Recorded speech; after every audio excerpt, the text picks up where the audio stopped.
कार्यक्रम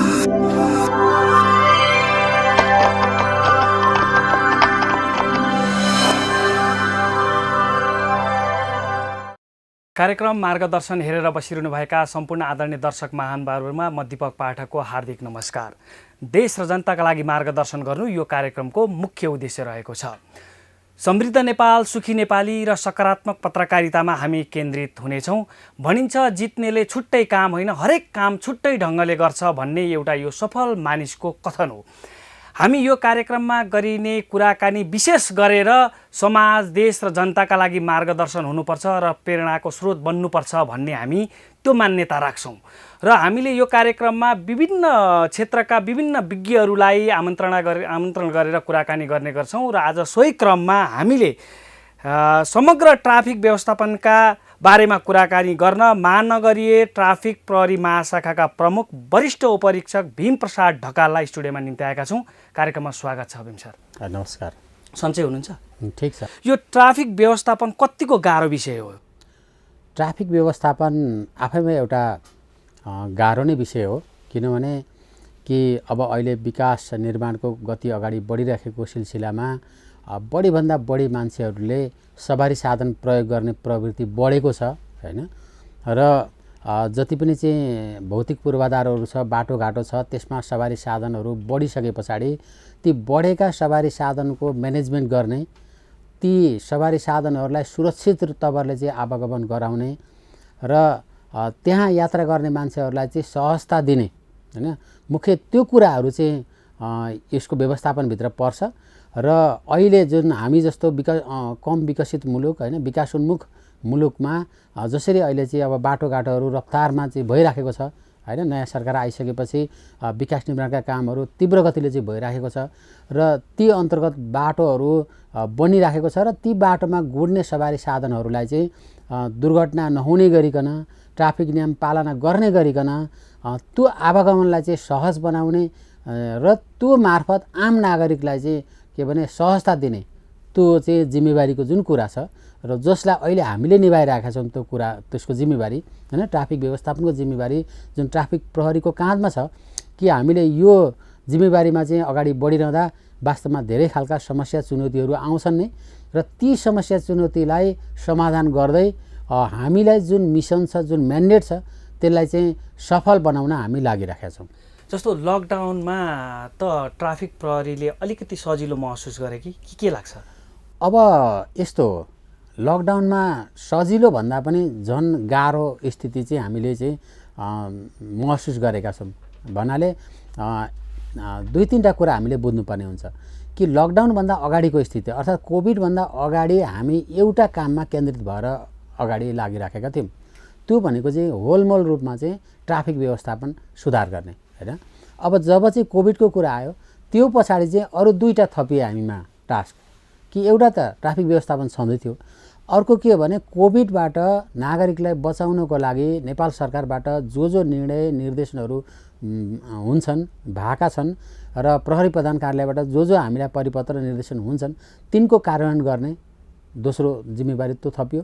र तेस्रो जिम्मेवारी भनेको चाहिँ हामी 24 घण्टा सडकमा खटिरहँदा यो कोभिडबाट ज्यादा जोखिम त हामी सुरक्षाकर्मीलाई छ, ट्राफिकलाई छ, भनेपछि हाम्रो अधिकृत जवानहरूलाई सुरक्षित बनाइराख्ने हैन, त्यसमा ध्यान दिने कि हाम्रा अधिकृत जवानहरूलाई चाहिँ अब त्यसमा चाहिँ जुन प्रोटोकलका कुरा छन् ती पालना गराउने, साधन स्रोतहरू उपलब्ध गराउने र काम पनि गर्ने उहाँहरूले, भनेपछि त्यो बेलामा उनलाई जोगाउने। भनेपछि यो तीनवटा काम, एउटा ट्राफिक व्यवस्थापन, अर्को कोभिडबाट नागरिकलाई जोगाउने र अर्को कोभिडबाट चाहिँ हाम्रो अधिकृत जवानलाई बचाउने।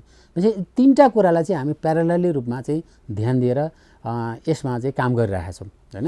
यो सबै कुरामा चाहिँ लागि परिरहेका छौँ र यहाँले भने जस्तो जुन चाहिँ कोभिड भएपछि सजिलो होइन, कोभिड भइसके पछाडि ट्राफिक व्यवस्थापन पनि गर्नु पर्यो, जुन कुरा हामीले गरिआएका छौँ।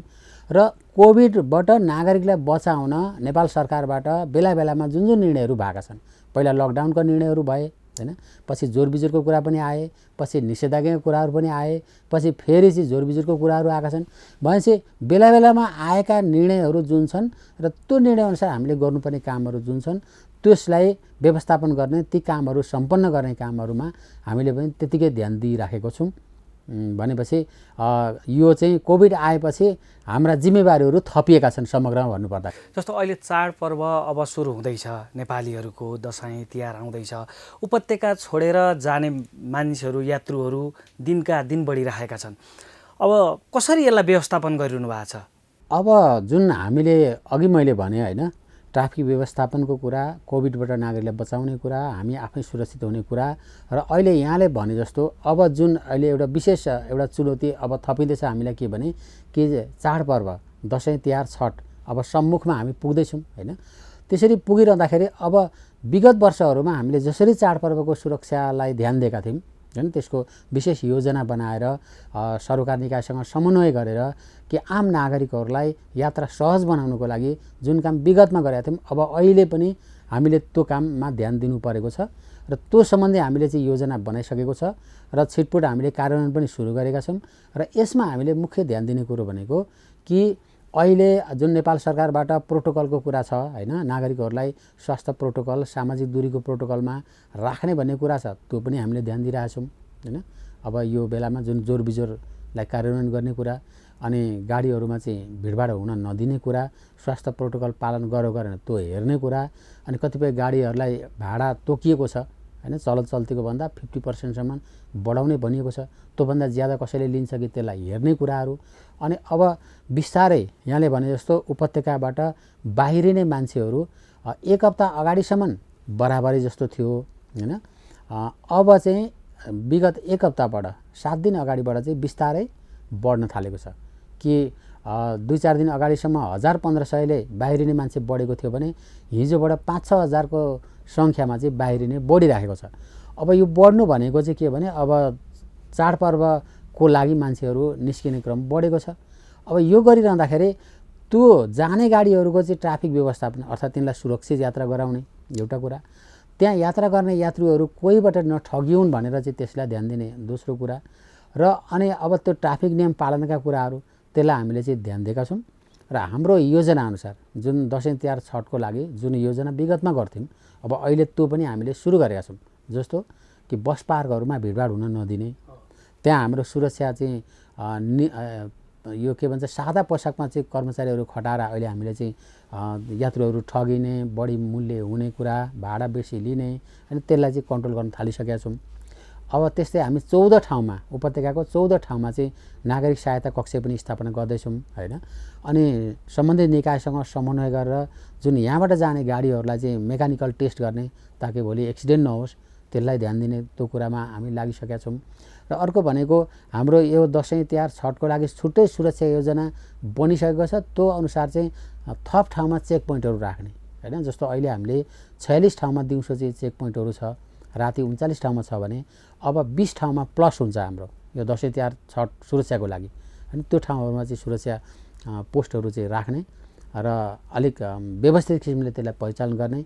र त्यस्तै अर्को के छ भने दसैँ तिहारकै यो सुरक्षाकै सम्बन्धमा कि नागढुङ्गामा हाम्रो एउटा कम्युनिकेसन एप्स छ, त्यसले चाहिँ के भने यहाँबाट चाहिँ टाढा जाने गाडीहरू जुन छन् कि लङ डिस्टेन्समा पुग्नेहरूले बिचमा ड्राइभर चेन्ज गर्नुपर्छ भन्ने छ, यदि कसैले चेन्ज नगर्ला कि भनेर हामीले चाहिँ कम्युनिकेसन एप्स मार्फत त्यसलाई निगरानी गर्छौँ। यदि उसले चेन्ज गरेन भने त्यसलाई कारबाहीको दायरामा ल्याउँछौँ होइन।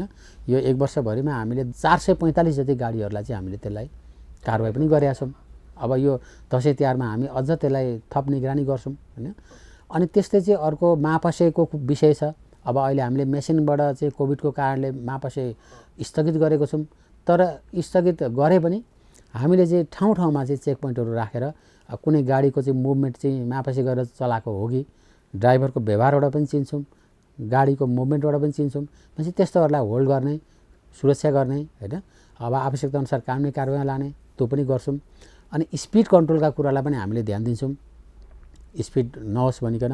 अनि बस पार्कहरू बस स्ट्यान्डहरूमा जो पायो त्यहीले नागरिकलाई चाहिँ ठग्न नपाओस् भनिकन ती बस व्यवसायीहरूको मजदुरहरूको जो प्रतिनिधि बसेका हुन्छन् उनीहरूले चाहिँ आइडी कार्ड भिर्नुपर्ने, अब सकेसम्म ड्रेसहरू लाउनुपर्ने, त्यो विषय पनि हामीले त्यसलाई पनि सम्बन्धित व्यक्तिहरूसँग व्यवसायहरूसँग समन्वय गरेका छौँ। विगत वर्ष पनि हामीले त्यसलाई कायम गरेका छौँ। त्यो कुरालाई पनि हामीले ध्यान दिन्छौँ। र हामीले चाहिँ यो सबै कुराहरूलाई हेर्नको लागि ट्राफिक महाशाखाबाट पनि अनुगमन टोलीहरू खटिन्छन्। हाम्रा 45वटै युनिटका इन्चार्जहरूलाई त्यो विषय हेर्न जिम्मेवार बनाइएको छ र विशेष गरिकन अब चाडपर्वको सम्मुखमा चाहिँ अब हामीले अघि मैले 3टा विषय भने, अब यो चौथो विषय हैन, चौथो जिम्मेवारी हाम्रो कि अब ट्राफिक व्यवस्थापन, कोभिडबाट नागरिकलाई बचाउने, कोभिडबाट आफै पनि बच्ने र अहिले चाहिँ जुन चाडपर्वको सम्मुखमा हुने जुन भिडभाड छ त्यसलाई व्यवस्थापन गर्ने र यसमा हामी लागेका छौँ। जस्तो ट्राफिक प्रहरीले अहिले तपाईँ यो प्रहरी महाशाखा ट्राफिक महाशाखामा आइसकेपछि अत्यन्तै राम्रो काम भएको छ भनेर पब्लिकहरूले राम्रो मार्केटमा बजारमा राम्रो पनि छ। तर ट्राफिकरको उनीहरूको साथसाथै एउटा गुनासो के छ भने आम पब्लिकहरूको यो ट्राफिक प्रहरीले दसैँ तिहार चाडपर्वको बेला चाहिँ अनुगमनलाई तीव्र बनाउँछ, तर यही तीव्र अनुगमन चाहिँ अरू बेला पनि गर्दै हुन्थ्यो कि भन्ने अपेक्षा छ। यसलाई कसरी एड्रेस गर्नु? अब एउटा के हुन्छ भने विशेष परिस्थितिमा विशेष सक्रियता जहीँ पनि हुन्छ हैन। हामीले के भने यो चाडपर्वको बेला, भिडभाड हुने बेला, कुनै बेला सवारीको बेला हैन, कुनै बेला ठुल्ठुलो कार्यक्रम भएको बेला, नेसनल प्रोग्रामहरूको बेला, त्यस्ता हाम्रा विशेष परिस्थितिहरू हुन्। विशेष परिस्थितिमा हाम्रो डिप्लोयमेन्ट अलिकति हेभी हुन्छ र अनुगमन पनि हेभी हुन्छ हैन। अब जेनरल अवस्थामा पनि हामीले नगर्ने होइन, गरिराखेकै हुन्छ। अब चर्चामा नआउने मात्रै हो, किनभने अरू बेला पनि हामीले चाहिँ बढी भाडा लिनेलाई कारबाही गरेका छौँ, जथाभावी दुर्व्यवहार गर्नेलाई कारबाही गरेका छौँ, ठग्नेलाई कारबाही गरेका छौँ, ट्राफिक नियम उल्लङ्घन गर्नेलाई कारबाही गरेका छौँ। अब अरू बेला चाहिँ त्यो जानकारीमा नआएको हुनसक्छ, तर विशेष बेला चाहिँ हामीले विशेष सक्रियता देखाउँछौँ नै हैन। र म उहाँहरूलाई यो भन्न चाहन्छु कि हाम्रो सक्रियता सधैँभरि 24 घण्टा वर्षैभरि हामी सक्रिय हुन्छौँ। अब विशेष अवस्थामा चाहिँ अरू थप सक्रिय हुने गर्छन्। जस्तो अहिले सडकमा के देखिन्छ भने ट्राफिक प्रहरीहरूले, डमी प्रहरीहरूले सन्देशमूलक प्ले कार्डहरू लिएर जताततै उभिएको देखिन्छ। योले चाहिँ ट्राफिक प्रहरीमा चाहिँ एकदम राम्रो मेसेज गएको छ, पब्लिकले पनि राम्रो गरेका छन्। यो डमी यसरी राख्नुपर्छ भन्ने सोच तपाईँलाई कहिलेबाट आएको र यसको प्रभावकारिता कतिको देख्नुहुन्छ हजुर? अब यो विषयमा जस्तो हामीले उपत्यकाको ट्राफिक सुधार्नको लागि चाहिँ हामी जहिले पनि चिन्तित छौँ हैन, एकदमै चिन्तित छौँ। हाम्रो उपल्लो निकाय जस्तो महानगरी आयुक्त कार्यालय प्रमुखज्यू अनि प्रहरी महानिरीक्षकज्यू उहाँहरूले पनि हामीलाई बेला बेलामा चाहिँ केही न केही नयाँ गर ताकि त्यो स्थिति सुध्रियोस् हैन, त्यो निर्देशन पनि भइराखेको छ एकातर्फ। अर्कोतिर हाम्रो चाहिँ अब गृह मन्त्रालय है, त्यहाँ गृह सचिवज्यू मन्त्रीज्यू भयो, अनि त्यस्तै चाहिँ हाम्रो यता महानगरपालिकासँग पनि हाम्रो समन्वय हुन्छ। त्यहाँबाट पनि केही न केही नयाँ आइडिया गरौँ भन्ने कुराहरू भयो पनि। अनि यस्तै मेरो अब विदेशतिर पनि सम्पर्क हुन्छ हैन, त्यहाँ कस्तो के कुरा छन् त राम्रो कुराहरू अब अरू मुलुकहरूमा, ताकि हामीले अझ यसलाई राम्रो बनाउन सक्छौँ नेपालको कुराहरूलाई। अब भन्ने सम्बन्धमा अब यहाँलाई भन्नुपर्दा अब मेरो भाइसँग पनि मेरो सेयर भइरहन्छ कुराहरू हैन। उनले अस्ट्रेलियाको विषयमा चाहिँ मलाई सेयर गर्छ भन्थे। उसले एउटा कुरो चाहिँ यो पनि भने कि अस्ट्रेलियाको त्यो जङ्गलमा चाहिँ अब ठाउँ ठाउँमा त्यो राखेको छ, त्यसले गर्दा चाहिँ एउटा कन्ट्रोल भएको छ भनेपछि मलाई पनि त्यो क्लिक गरौँ। र अनि यता हाम्रो महानगरपालिका को चाहिँ कार्यकारी प्रमुखज्यू सचिवज्यू हैन, सहसचिवज्यू अनि हाम्रो गृह सचिवज्यू उहाँले पनि सुरुमै मलाई भन्नुभएको थियो यो गर्नु भनेपछि सबैतिरबाट चाहिँ। र हाम्रो चाहिँ अब प्रहरी महानिरीक्षकज्यू आयुक्त प्रमुखज्यू अघि नै मैले भने कि केही नयाँ गरौँ ताकि नयाँ हुन्छ। त्यो भनेपछि अब मलाई यो चाहिँ डमीप्रति चाहिँ एउटा लाग्यो।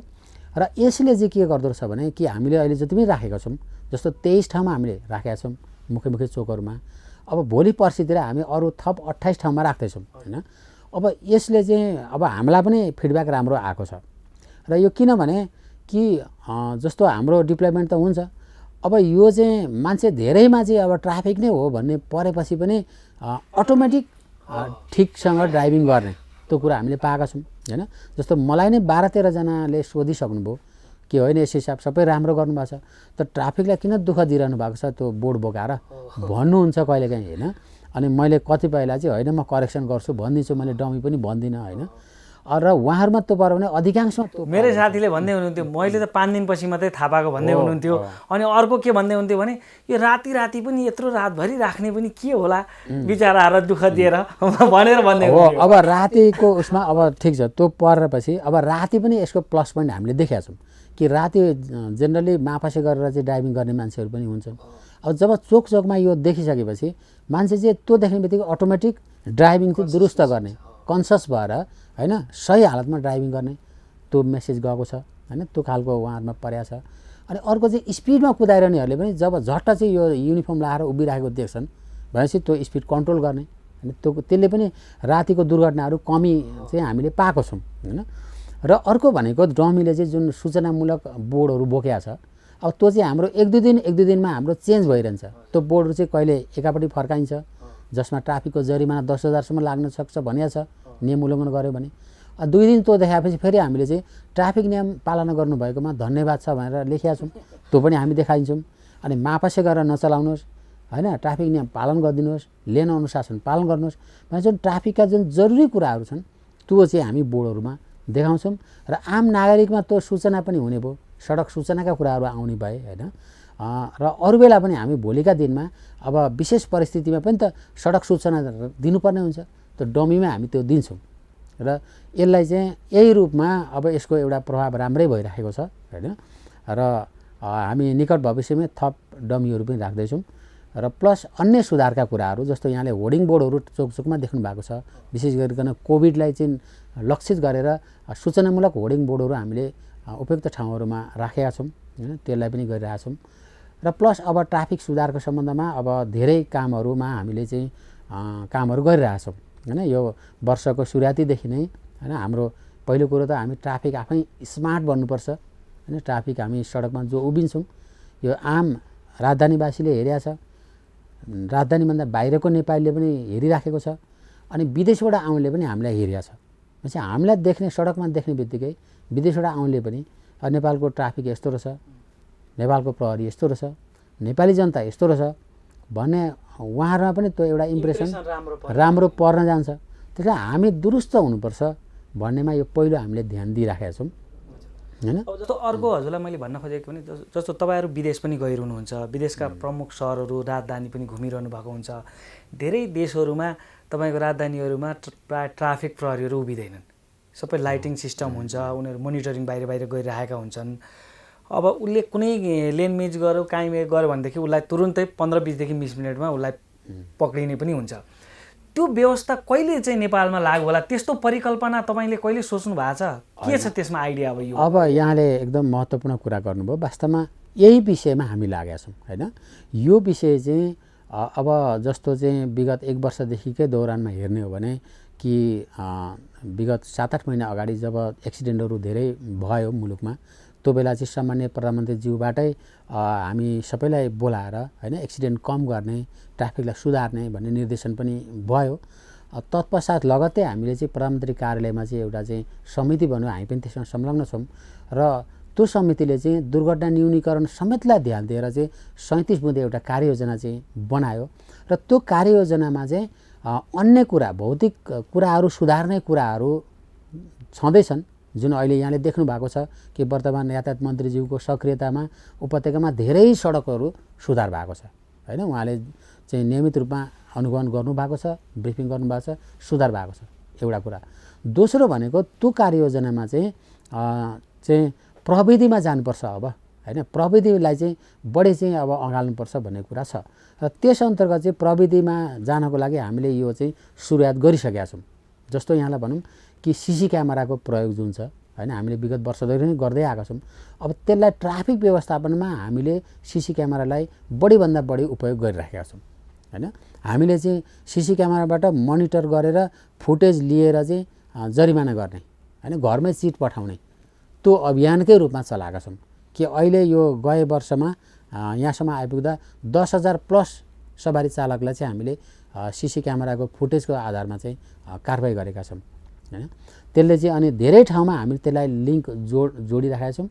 त्यो गरेर सीसी क्यामेराको प्रयोग एक हैन प्रविधि मैत्री ट्राफिक अन्तर्गत सीसी क्यामेरा पहिलो। दोस्रो भनेको ट्राफिक लाइट जुन यहाँलाई पनि जानकारी छ कि अब विगत 8-9 वर्षदेखि नबलेका जुन ट्राफिक लाइटहरू थिए हैन सडकमा चाहिँ लाइट छ तर बिग्रिराखेको नबलिराखेको अब सडकसँग समन्वय गरेर त्यसलाई पनि हामीले 19 वटा मुख्य मुख्य चोकहरूमा बाल्यो र अहिले लेटेस्ट चाहिँ थप 6 वटा ठाउँहरूमा हामीले स्थानीय सरकारसँग यहाँको महानगरपालिकासँग समन्वय गरेर थप 6 ठाउँमा पनि बालेका छौँ र भोलिका दिनमा अरू ठाउँमा हामी विस्तार गर्दैछौँ दोस्रो कुरो त्यो। र यो लाइटले चाहिँ के रहेछ भने कि एउटा चोकमा हामीले लाइट नराख्दा 5-6 जना ट्राफिक खटिन्थ्यो। अब लाइट राखिसकेपछि हामीले 2 जनाले त्यहाँ काम चल्छ। त्यहाँको 4 जना निकालेर हामी ट्राफिक नपुगे ठाउँमा हामी खटाउन सक्षम भएका छौँ। त्यसरी खटाइरहेका छौँ।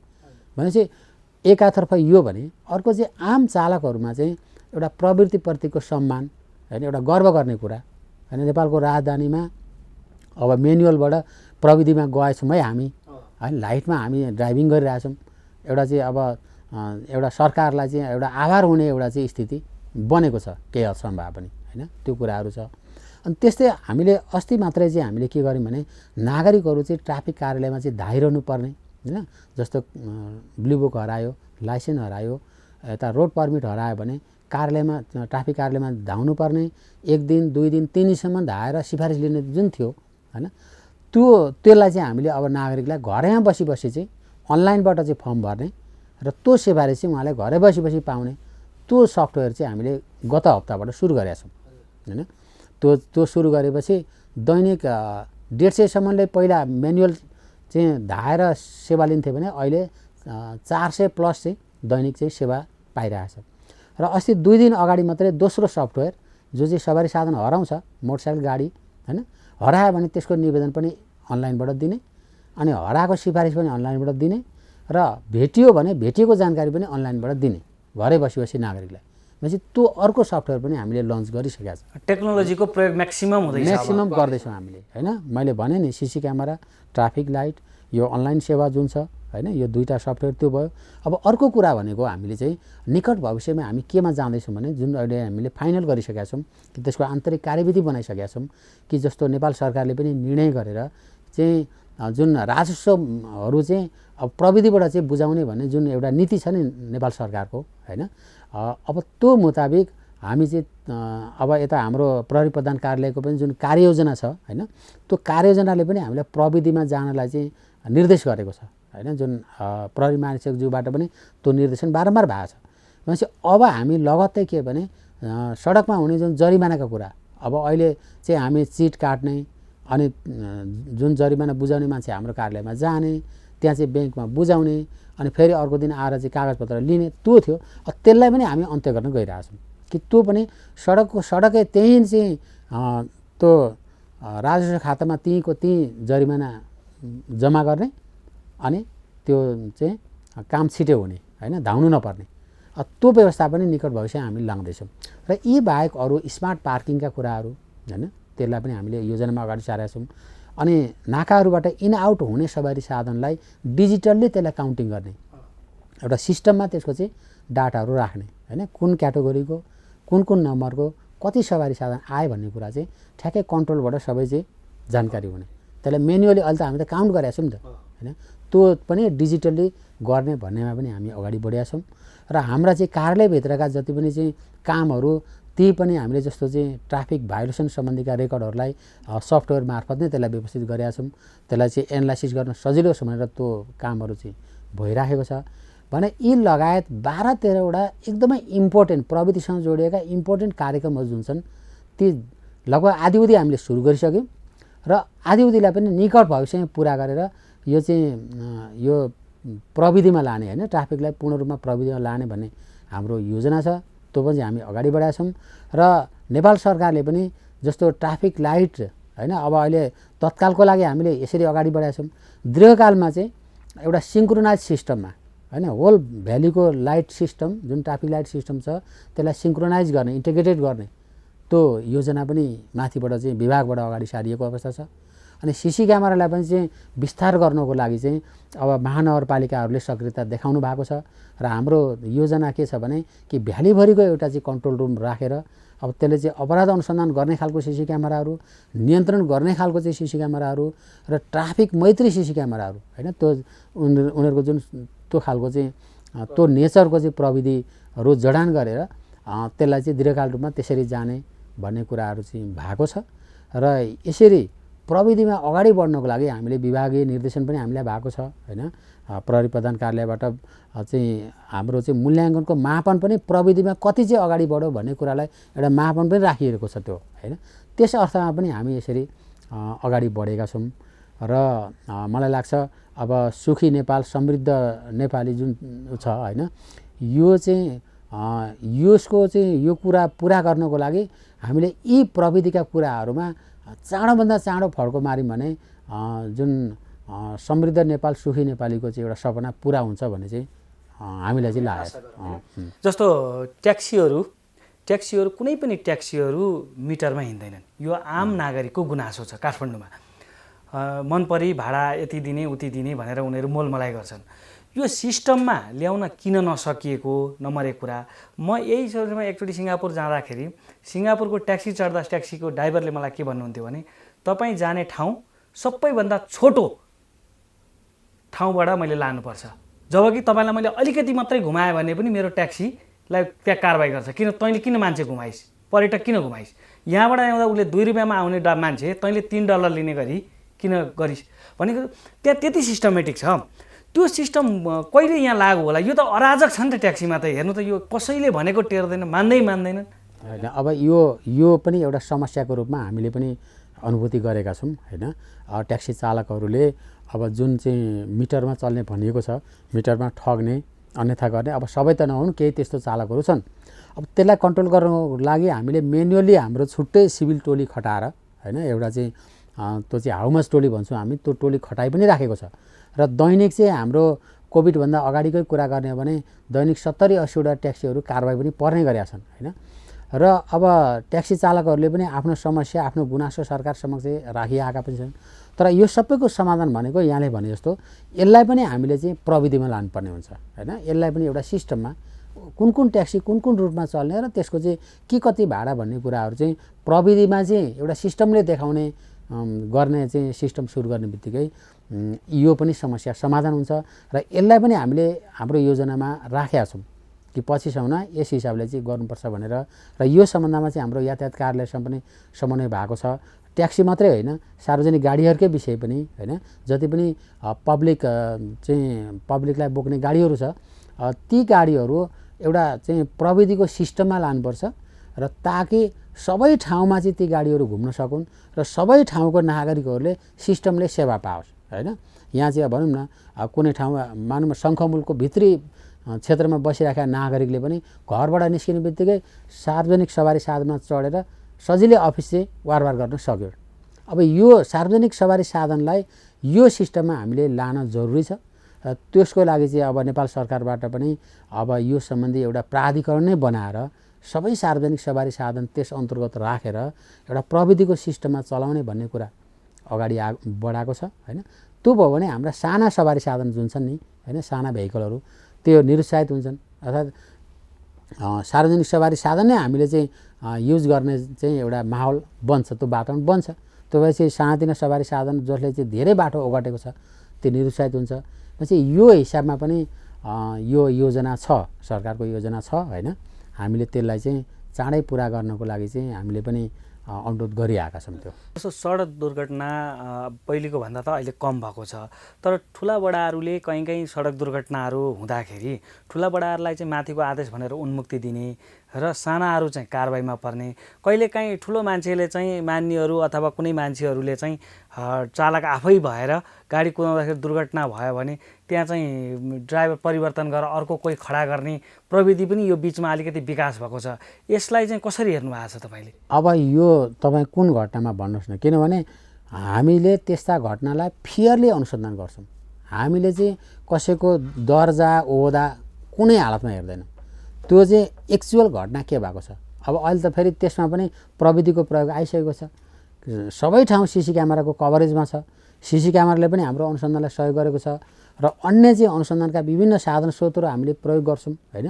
र त्यो गरेर हामीले कसैलाई चाहिँ कुनै चाहिँ दर्जाको आधारमा कसैलाई छुट दिने कसैलाई अन्यथा गर्ने त्यो हुँदैन होइन। त्यो क्लियरली अनुसन्धान हुन्छ, त्यसमा सुधार भएको छ होइन। विगतमा कुनै कालमा केही थियो तर अहिले पनि त्यो छ भन्न मिल्दैन।